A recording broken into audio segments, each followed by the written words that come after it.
Bonjour, bonjour. Je te souhaite une excellente semaine bénie de Dieu avec cette pensée. Cette parole qui t'instruit et qui te bénit.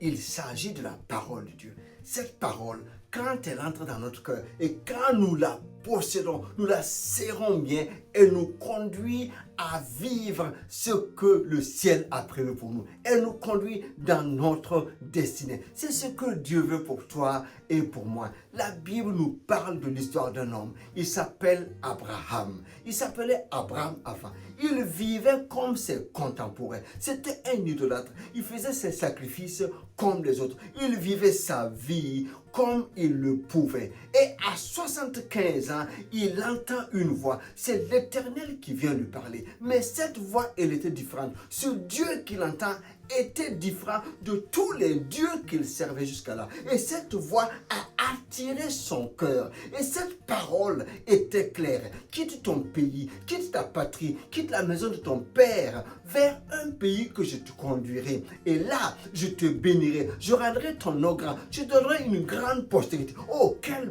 belle promesse. Et Abraham est convaincu que ce Dieu-là, non, c'est un Dieu qui est différent. Il apprend à le connaître, donc il marche avec lui. Il obéit et il est séparé et il s'en va. Mais l'attente a été quand même longue. La parole a été reçue à 75 ans. Il attend. L'enfant de la promesse ne vient pas. À tel point que Abraham a essayé lui-même de trouver des solutions. C'est là que Ismaël est né. Mais ce n'était pas l'enfant de la promesse.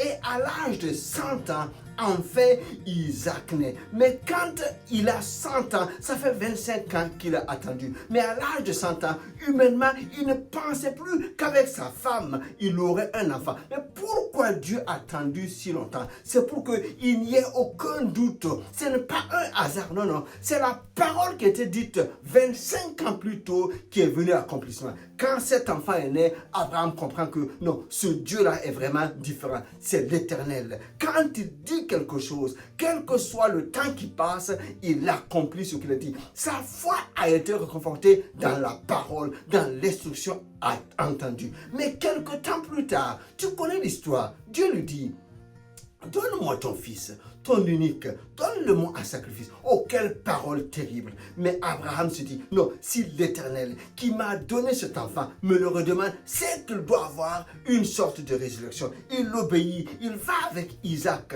sur cette montagne. Mais nous savons qu'il y a eu le bélier de la substitution. Dieu a pourvu et un bélier était là et c'est ce bélier qui a été donné en sacrifice. Et Abraham s'est réjoui avec l'Éternel.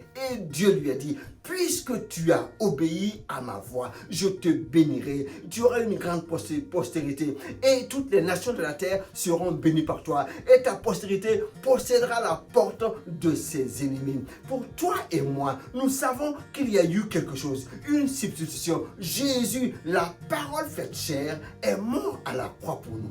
Et nous avons une nouvelle filiation. Nous sommes maintenant enfants de Dieu.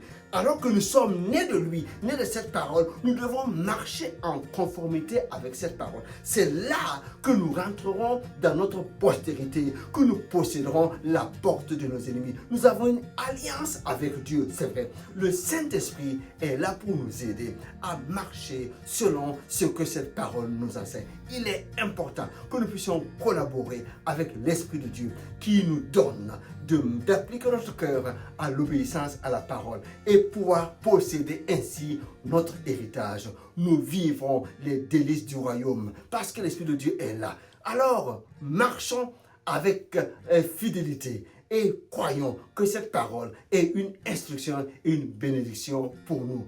Vraiment, je t'encourage à t'y verser tout jour après jour. Je te souhaite une bonne semaine et partage aussi ce que tu reçois. À très bientôt. Bye bye.